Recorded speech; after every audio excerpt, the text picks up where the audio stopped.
Olá, pessoal.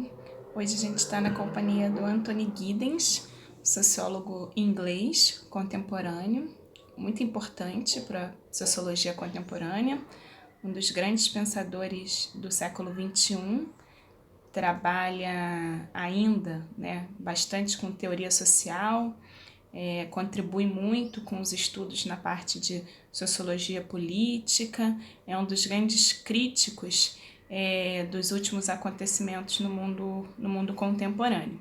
Tá? Então estamos na companhia do Anthony Giddens. Para a gente pensar o pensamento do Giddens, é importante contextualizar um pouco que ele pertence a uma vertente da sociologia contemporânea que está muito preocupada em produzir uma compreensão teórica sobre a sociedade que a gente vive, avançando naquilo que já foi produzido pelos teóricos anteriores. Então, o Giddens ele propõe, de certa forma, uma espécie de reforma das teorias sociológicas anteriores, que seria o funcionalismo e o estruturalismo. Ele vai fazer uma crítica a essas duas posições, a essas duas formas de compreensão da vida social, das relações sociais, e vai propor uma outra compreensão, que ficou conhecida como a teoria da estruturação.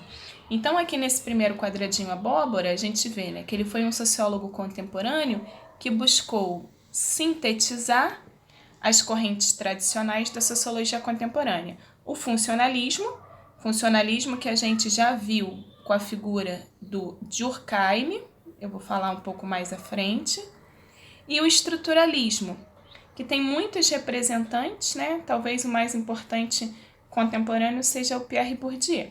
Para a gente conhecer um pouquinho da produção do Giddens, eu separei aqui as suas principais obras, pelo menos no Brasil. O que os brasileiros mais estudam das contribuições teóricas do Anthony Giddens. As Consequências da Modernidade é uma obra muito importante do Giddens, e a gente estuda muito ela aqui no Brasil, é onde ele vai trabalhar a ideia de estaríamos não mais no mundo moderno, mas sim num mundo que já não é mais moderno, que já seria pós-moderno, mas ele não gosta muito desse prefixo pós, e ele usa a ideia de uma modernidade tardia, ou seja, muito amadurecida, que já está num processo de transição, que já está fazendo uma ruptura para um outro mundo, para outras características. E ele também usa modernidade reflexiva, como se uma das principais características da sociedade que a gente vive hoje fosse o fato de nós termos consciência dos nossos erros, por exemplo, em relação ao meio ambiente, termos consciência de tudo que a gente faz de errado, de todos as nossas ações destrutivas em relação à natureza. A gente reflete, a gente sabe que a gente está fazendo isso, a gente coloca a nossa sociedade em risco e nós mesmos, mas e aí? E aí que essa reflexividade, essa reflexão ainda não é tão fundamental para uma transformação. Modernidade e Identidade do Eu também é uma obra muito importante, de certa forma dialoga com Consequências da Modernidade. O Giddens vai trabalhar muito o conceito de sujeito, de identidade, quem é o sujeito contemporâneo, o sujeito moderno reflexivo, o sujeito que vive na modernidade tardia.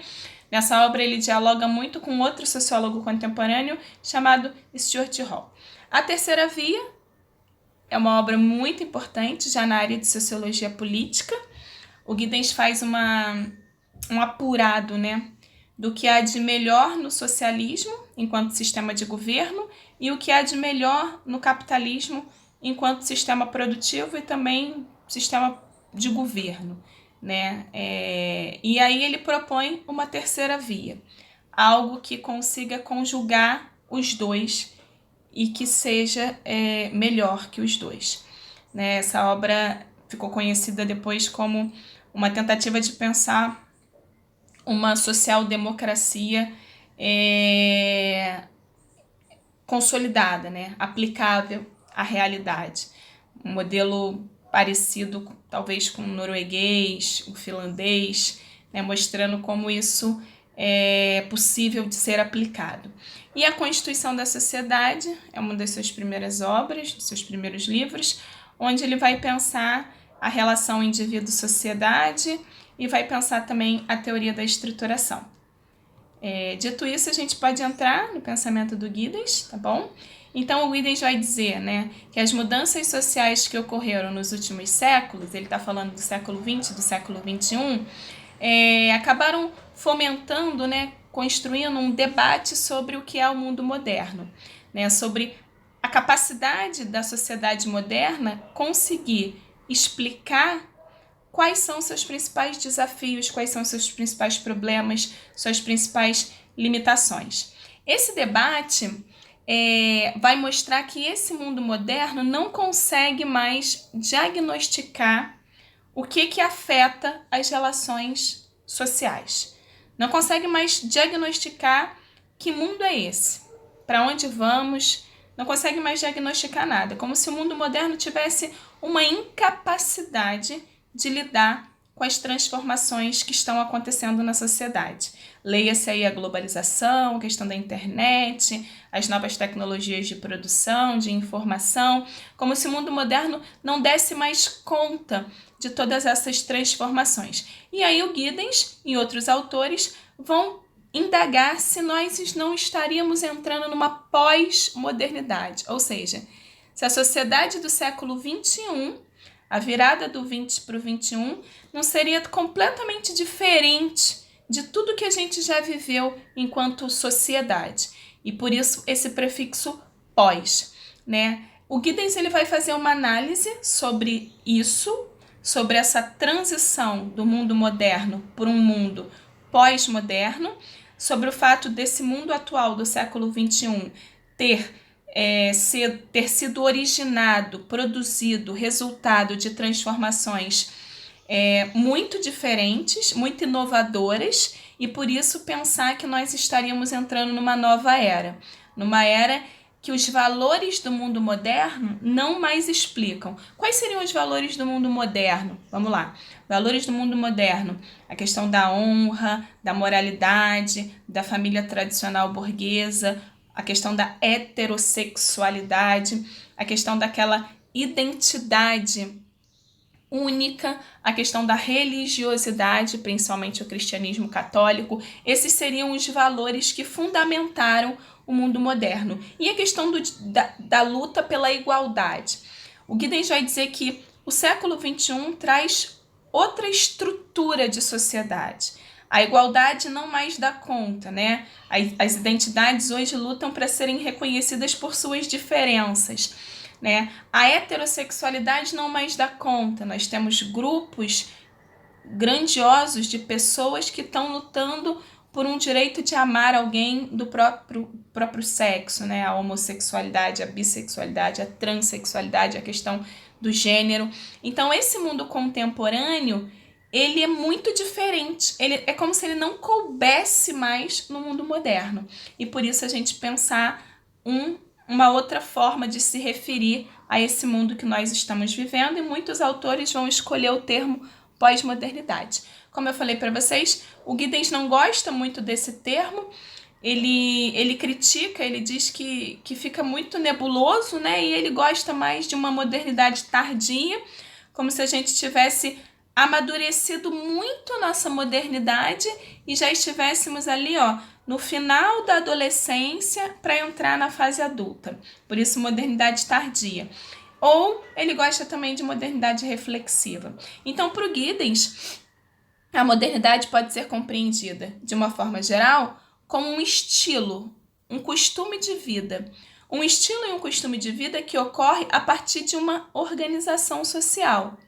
Essa organização social emergiu na Europa a partir do século XVII. Então, o mundo moderno, para o Giddens, ele inicia ali com a Revolução Científica, né? Ele inicia ali com o processo do Renascimento, ele inicia ali ele se consolida ali com o processo do iluminismo. Esse é o mundo moderno, né? É o mundo da liberdade, é o mundo da igualdade, é o mundo da separação política, igreja, nascendo um Estado laico, é o mundo do surgimento da democracia e, de certa forma, da transição para o capitalismo fabril. Esse é o mundo moderno. Esse mundo, o Giddens vai mostrar para gente que ele não dá mais conta das nossas necessidades atuais.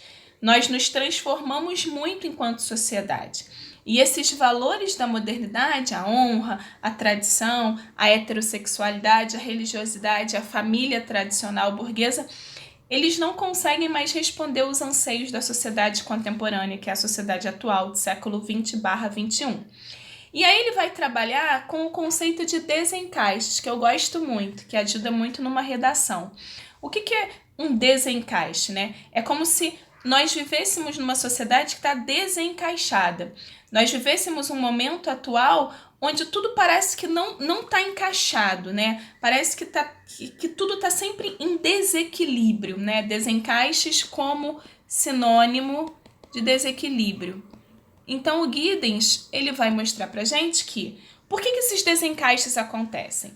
Porque a gente teve uma grande quantidade de avanços tecnológicos, né, que possibilitaram que as consequências da modernidade, daquele mundo moderno que começou lá no século XVII, pudessem se expandir, pudessem ser disseminadas pelo mundo de uma maneira muito mais rápida do que a gente pensou que fosse possível em algum dia.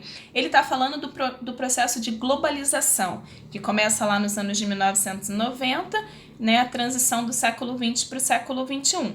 Esse processo vai trazer novas ferramentas tecnológicas, e essas novas ferramentas tecnológicas, especificamente a robótica, a automação e a internet, como uma tecnologia de informação, de comunicação, vai criar o que o Giddens vai mostrar para a gente como separação do tempo e o espaço. No mundo moderno, tempo e espaço eram categorias que andavam juntas. No mundo pós-moderno, ou da modernidade tardia, ou da modernidade reflexiva, ou como dirá o Bauman, da modernidade líquida, a gente tem uma separação entre o tempo e o espaço. O tempo, ele corre de um jeito acelerado, muito acelerado, né? A sensação de não ter mais tempo para nada, é a sensação de que o tempo passa muito rápido, a gente já acorda no automático, né? E quando no meio do dia, por algum motivo, você vê que tem 2 horas sem fazer nada, né, tem uma sensação, não, eu esqueci alguma coisa, não é possível que em plena quarta-feira eu ia ter 2 horas livre. Então, essa aceleração do tempo, e ele não necessariamente está relacionado ao espaço, né? De que maneira? Houve um encurtamento do espaço, um encurtamento das distâncias, né? Hoje em dia você vai de avião muito mais rápido para São Paulo do que às vezes de carro de transporte público rodoviário, dentro da mesma cidade, né? Muitas vezes você pega um avião aqui no Rio de Janeiro, no Santos Dumont, e chega em São Paulo em 45 minutos, e às vezes para sair da zona norte do Rio de Janeiro e chegar até Niterói e São Gonçalo, você demora 2, 3 vezes mais. Então esse desencaixe, né? Como que o tempo e o espaço foram encurtados, acelerados e estão desencaixados um do outro. No mundo moderno, o tempo era relacionado ao espaço. No mundo pós-moderno, não necessariamente. Os Giddens vai chamar isso de um desencaixe. Esses desencaixes, eles afetam a sociedade, eles afetam os sistemas sociais. Como assim sistemas sociais? Eles afetam a família, eles afetam a escola, eles afetam a religiosidade, né? Essa ideia de que está tudo em constante transformação e por isso tudo sempre em desequilíbrio, em desencaixe, né? E o Giddens vai dizer que esses desencaixes afetam principalmente as nossas interações, a maneira como nós nos relacionamos com o outro, né? Então, as nossas interações, elas estão desencaixadas, principalmente no seio familiar, onde você tem uma estrutura familiar atual que as pessoas não se encontram, não param mais para conversar. Muitas vezes você tem mais contato, vive mais, se socializa mais com alguém do trabalho, da universidade, do que com alguém da própria família. Então, isso é também uma forma de desencaixe. E o Giddens vai mostrar pra gente que esses desencaixes, eles são responsáveis por produzir novas formas de relações sociais, novas formas de interação. É como se esses desencaixes possibilitassem uma reestruturação da vida social, né? E ele vai trazer para a gente 2 tipos de desencaixes, o que ele chama de fichas simbólicas e sistemas peritos. As fichas simbólicas, o melhor exemplo é o dinheiro. O Giddens já mostrar aqui, o dinheiro é um tipo de desencaixe. O que é o dinheiro? O dinheiro é uma ficha, é um papel, que tem uma simbologia de valor. Nós que atribuímos o valor àquele papel. Nós que atribuímos que uma folha daquela vale R$100, R$200, R$500. Nós que damos essa atribuição. Essa ficha simbólica é responsável pelos desencaixes sociais. Porque o dinheiro, ele é um grande objeto objetivado por todos os indivíduos que vivem numa sociedade capitalista.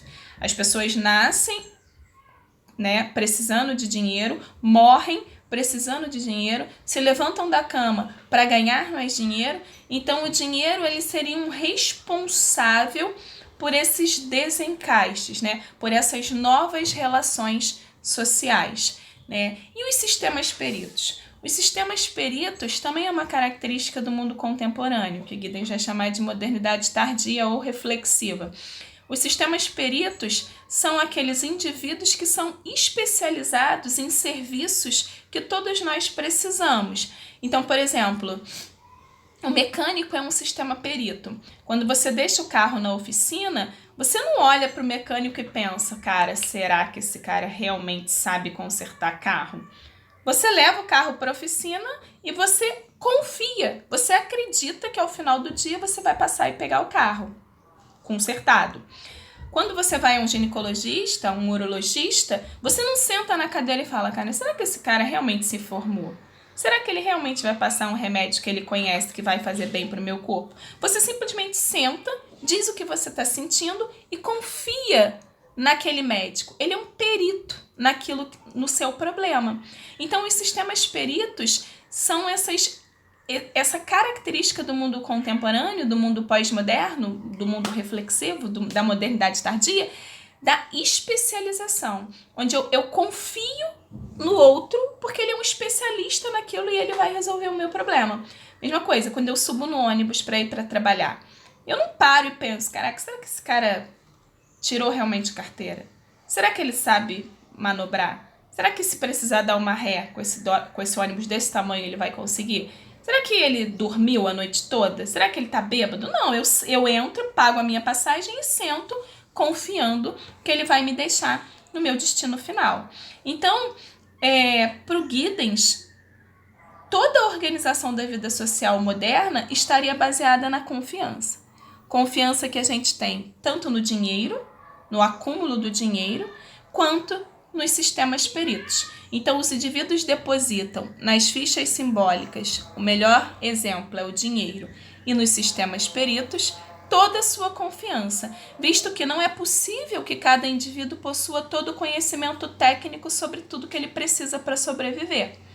Não é mais assim. Nós temos uma era da especialização. Cada um de nós se especializa, vira um sistema perito, né? E se você vira apenas um sistema perito, a minha especialização é sociologia, se eu só sei isso da vida, eu vou precisar de todos os outros sistemas peritos quando eu tiver problemas relacionados a outras formas de conhecimento. Então, o Giddens vai dizer que a estrutura da vida moderna é a confiança. Nós precisamos confiar no dinheiro e nos sistemas peritos, né? E aí, por outro lado, ele vai também apontar que o fato da sociedade viver o tempo todo necessitando confiar no outro, mas ao mesmo tempo sabendo que existe um risco imanente, a gente está sempre com medo, né, do que vai acontecer, a gente se sente em risco, né? Então a gente tem medo, eu confio no dinheiro, mas eu tenho medo da bolsa quebrar, né? Eu coloco meu dinheiro no banco, mas eu tenho algum receio de que ele possa falir. Eu me caso com meu marido, eu confio no amor dele, mas eu tenho sempre um receio de que esse casamento pode não dar certo. Então, o que configura o mundo moderno é isso, né? Confiança e, ao mesmo tempo, risco. Então, nós vivemos numa sociedade onde a gente necessita confiar no outro, no conhecimento do outro, mas, ao mesmo tempo, a gente se sente sempre em risco. Então, para o Giddens, para entender a complexidade dessa sociedade que a gente vive, é necessário compreender melhor, né, reavaliar, repensar o que a sociologia produziu até aqui. E ele localiza duas grandes teorias produzidas pela sociologia, né? Como eu falei lá no início da aula, o funcionalismo e o estruturalismo. Ele vai mostrar que cada uma dessas teorias tem bastante limitações.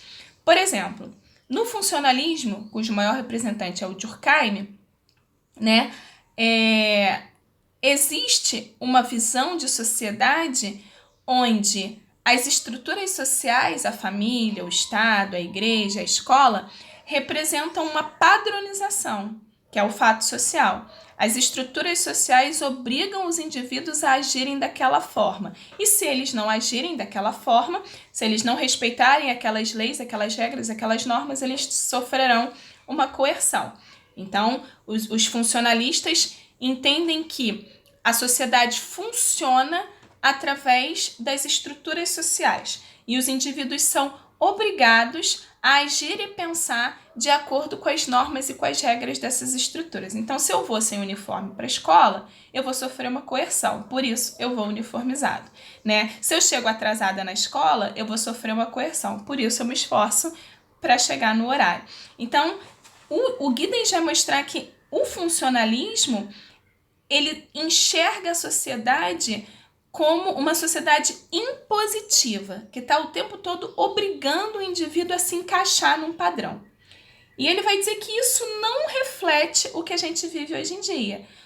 Isso não responde mais, porque hoje em dia nós temos sujeitos que estão o tempo todo desafiando os padrões, desafiando as regras, desafiando as normas, desafiando as leis, né? Então o funcionalismo estaria ultrapassado. Por outro lado, o estruturalismo. Para os estruturalistas, e aí o maior representante seria o Bourdieu, mas não só, o Parsons, tem vários. Para os estruturalistas, a estrutura, o que seria a estrutura? As nossas instituições, né? A família, a escola, a igreja, o Estado, serve apenas para indicar a padronização das relações sociais, né? No âmbito das interações, dentro de um tempo e de um espaço, dentro de um período histórico, né?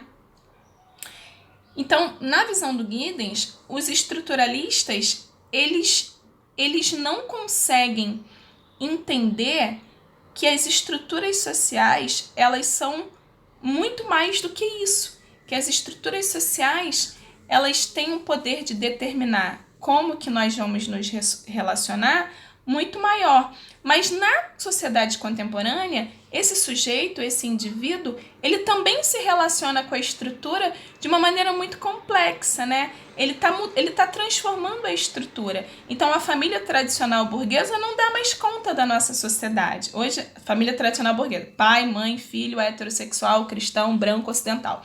Não, hoje a gente tem uma família homo, hoje a gente tem uma família homo com adoção, hoje a gente tem uma família de avós e netos, hoje a gente tem uma família que a guarda não está exclusivamente na mão da mãe, né, da maternidade, mas tem vários pais aí assumindo funções únicas e exclusivas na criação dos seus filhos. Então, nós nos relacionamos com as estruturas atualmente de uma maneira muito mais flexível e transformadora. E o estruturalismo não consegue dar conta dessas novas relações com a própria estrutura.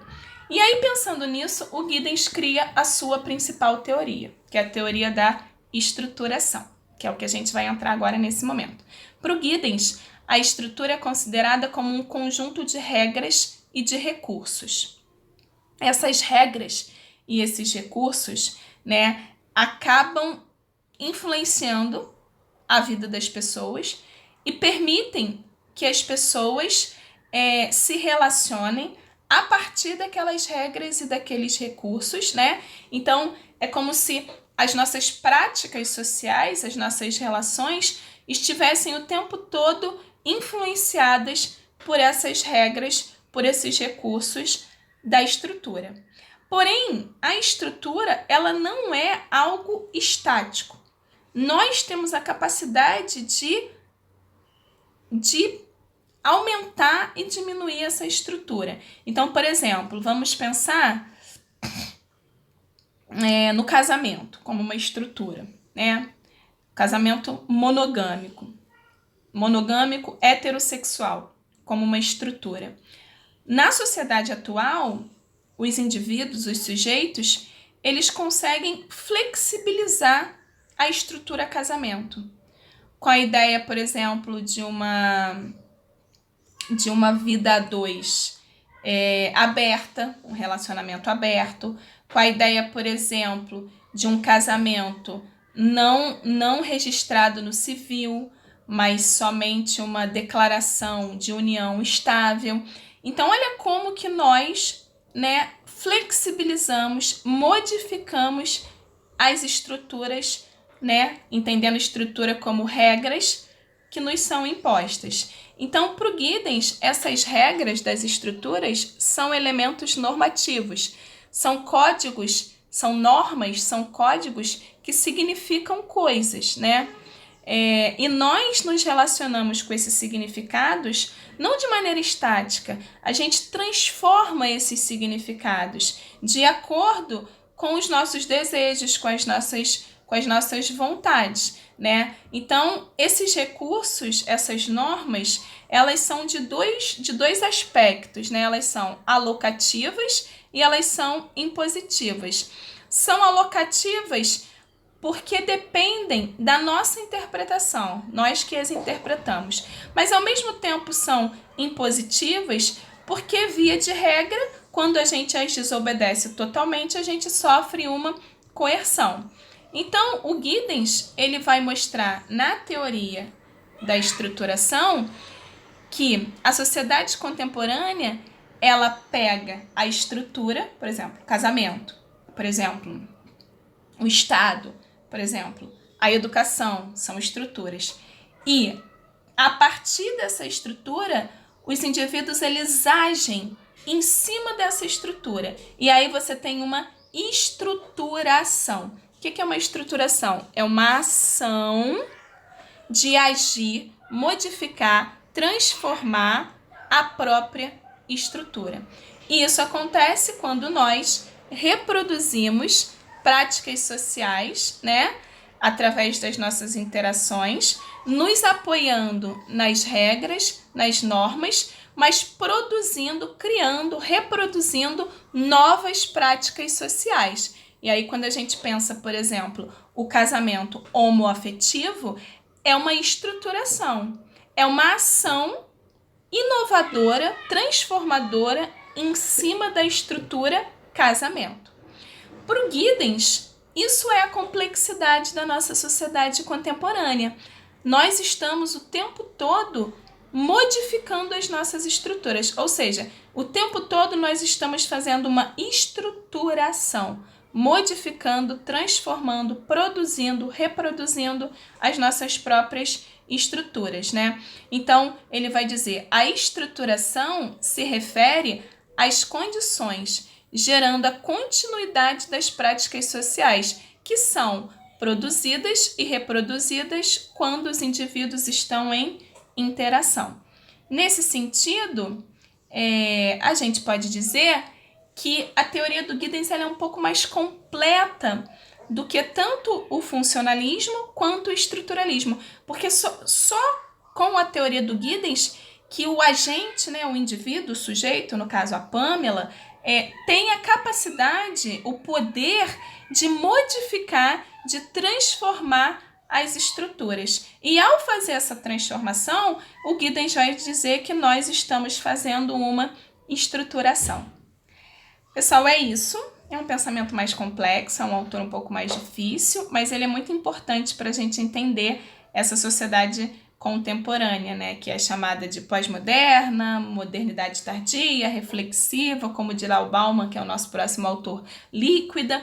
Enfim, é uma tentativa de entender a nossa vida social atual. Espero que vocês tenham gostado, tá bom? E até a próxima!